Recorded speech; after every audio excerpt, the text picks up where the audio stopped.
You know what my actual thinking there is? This is this is like a longer conversation. Maybe we won't include this part quite yet because it has some ramifications that I need to think through. The monopolists, the Rockefellers, had an investment house in the United States. It was called Brown Brothers Harriman. Brown Brothers Harriman funded Hitler. They set up a bank called the Union Bank, and there was also a German, Associated German Bank or something. There's a whole bunch of organizations where they funded Hitler and they funded the rise of the Nazi Party. So you've got like the Rockefellers funding the rise of the Nazi Party. That Nazi Party was a party that was had these what would be considered to most people harebrained beliefs, that they believed that they were the Aryan race was like descended from people from the inner earth, from the hollow earth, and they had all these understandings, right? So here you have the the most hard-headed capitalists, right, funding these people, right, who parenthetically went after every information source that they could get their hands on. So they sent a delegation to Tibet to go get the Tibetan documents. What they wanted was the Tibetan documents. They set up a department within the Nazi Party that was basically something like the Department of Ancient Texts or something, where they sought out and obtained ancient texts from, let's say, cuneiform scripts from ancient Sumeria, etc., to get all these ancient documents, right? What's a party? What are the U.S. monopolists doing, funding a party that's doing that? If you look at their swastika is a counter-rotational symbol, and it's very ancient as a counter-rotational symbol. So that in counter-rotation, you've got Tesla Tech, right?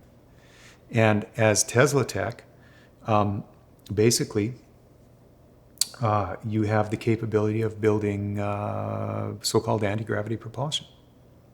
So what the Nazis were after were, in my opinion, and there's a fairly long conversation that can be had around all of this, what they were after were texts that codified important elements of the way that previous high civilization existed, including kind of instructional data, or what data that could be perceived as instructional data, as to how the high science of that previous civilization operated. And that high science is, we went, our family visited Peru last year, and there's these Machu Picchu in Peru, and there's not just Machu Picchu, but there's other like ancient sites in Peru, basically mountaintop sites, where they built a what is in effect a farm on the very peak of a mountain, and they used a kind of rock which were just these enormous boulders that were, some of them were just really, really big, 20, 30, 40 tons, right? Just incredibly large. And if you look at the way these boulders were placed, they were placed in such a fashion and had angles and curvatures. They weren't just square. And if they had straight lines, it was down here, and then doing this, right? Many curved lines, etc. All of these rocks fit to a millimeter kind of fit. There's no space between the rocks.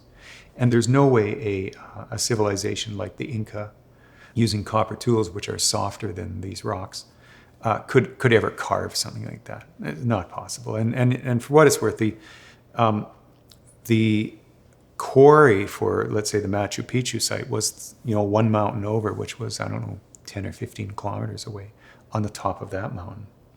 To get to Machu Picchu, we had to take a bus which did like switchbacks, 45 minutes up this mountain. It's 10,000 feet up.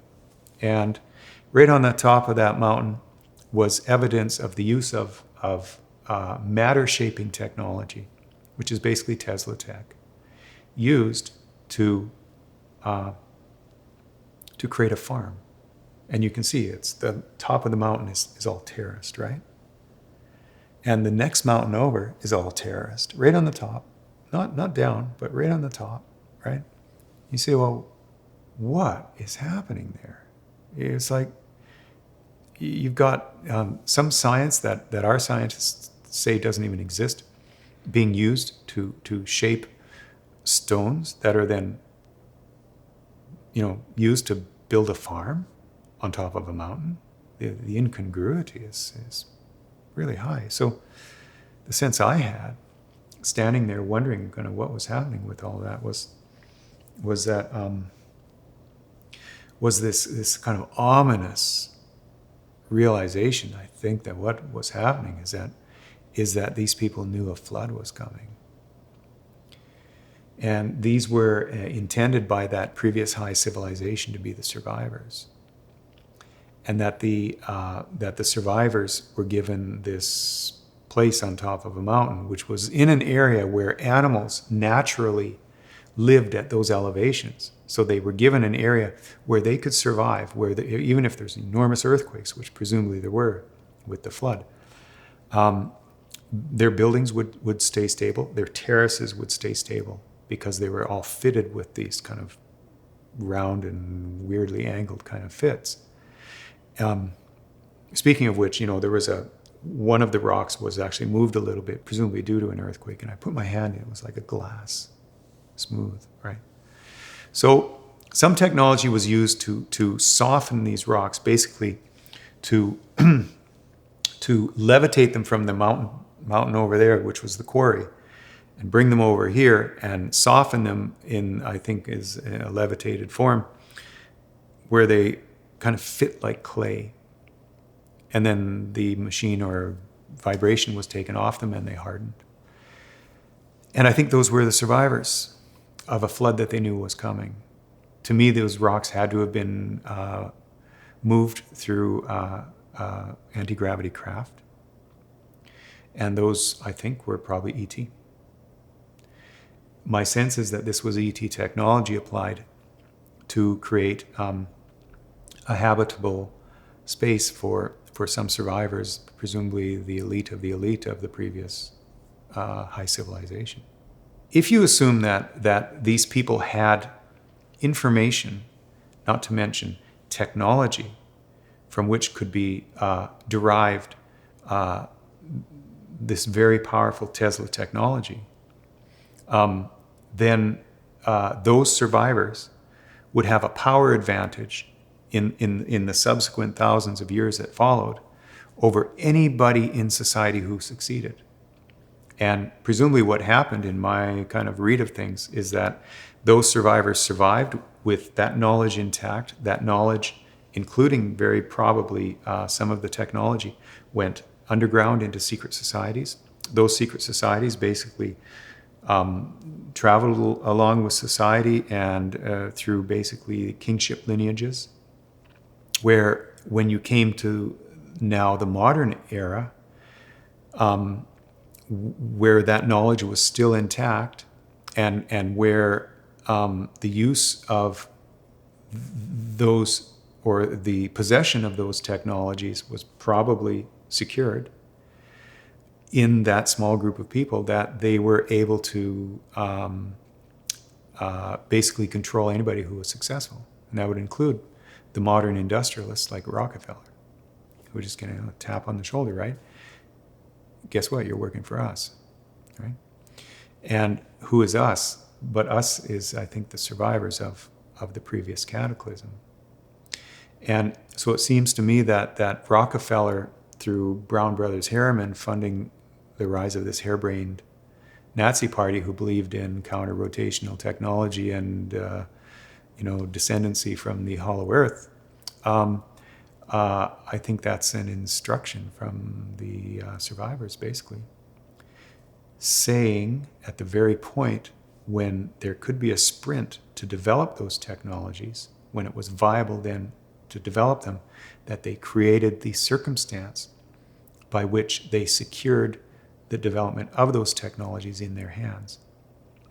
And to do that, I believe what they did was they generated this World War II, and they had their partner in Japan in Asia. And through World War II, what they did, and I'm just talking the very top of the pyramid here, the purposes and intentions of that very, very top, which would derive from these survivors. What they did was they scooped the wealth of Asia, and they scooped all the wealth of Europe, and all the wealth of Europe went into the Swiss banks.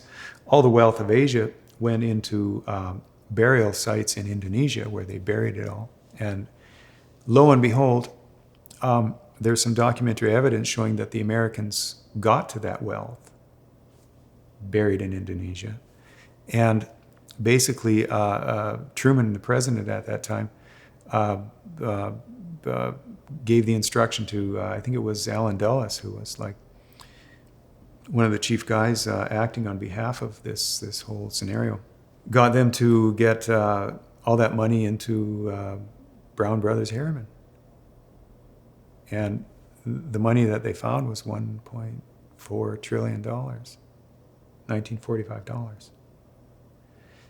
And that only represented something like 25 or 30% of the entire wealth of Asia that was buried. Now, presumably they got it all, I think, right? If they did get it all, and if you add that to the wealth that was scooped from Europe, right? How much are you looking at there? $10 trillion? $1945? Are you kidding me? This is the slush fund? And this money is controlled by who? Right? It's controlled by that tiny little, triangle at the top of the entire enormous hierarchy. And that little triangle, what did they want? In my perception, they wanted to build this technology again. And they did. And they had this project called the Bell, which is, there's some documentation about it, which shows it was a levitation project, right? And it was the fulfillment of this Nazi swastika symbol, which is an ancient, Asian symbol for counter-rotation. And so they used their $1.4 trillion. No, their 10 trillion, 20 trillion? How much did they get, right? Their $10 trillion, $1945. They used that. Once they got the money, and once they got all the information that they got by scouring the ancient texts and doing what they did to get all that information that they could, and once they found all the scientists in their society that were the top scientists who they were then given to work on this project, they had no use for the war. So they hopped off and they went to Argentina. And they just let the war just run its course then, right? And the Americans came in, and the war ended, and the Russians came in, and blah, blah, blah, right? They bombed Japan, etc. All of that is, apart from the massive human suffering, is irrelevant to their purposes. They got the money, they got the science, and they got the data. They got the information. They hopped off to Argentina, and they had no government oversight, and they had no oversight from the central banks, right? Because they had all the cash, they had all the loot. And because they had no oversight, they could develop out of sight, basically, and they did so. And they got their main man in the CIA to basically create a safe political environment for them. So all those dictators were installed in South America to allow this thing to develop secretly. So the Nimitz thing, it seems to me the Nazis got that technology, and the Nazis include the American monopolists, right? They got the technology.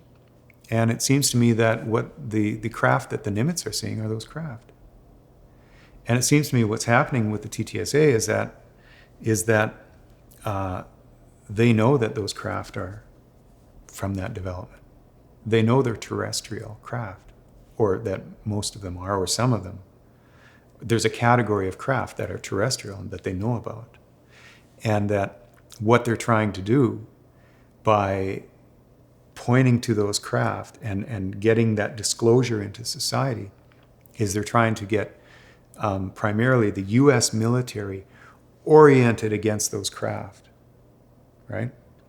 This would be just yet another collectivist response against the capitalists, right? Because the capitalists were, the Rockefellers and the Nazi Party, which included all the industry of Germany, and right.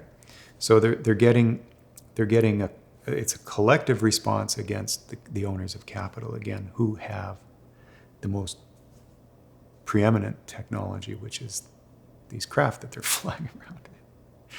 So I think that's what the TTSA is doing, and as part of the lingo that they're using, they're basically putting out the notion that these craft are a threat. First of all, we don't know where the craft are from, and second of all, the craft are a threat. And because we don't know where they're from and the craft are a threat, a potential threat, the military therefore must orient against those craft. And so I think this is yet just another collectivist response, which parenthetically is why Podesta was targeted. Right? Because Podesta was the guy leading the kind of public charge of getting disclosure. And what's disclosure? Disclosure is disclosure of the Nazi success in building these technologies. I think that's what's happening.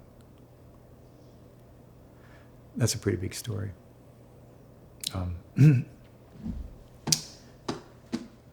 Heard it first on YouTube, I guess.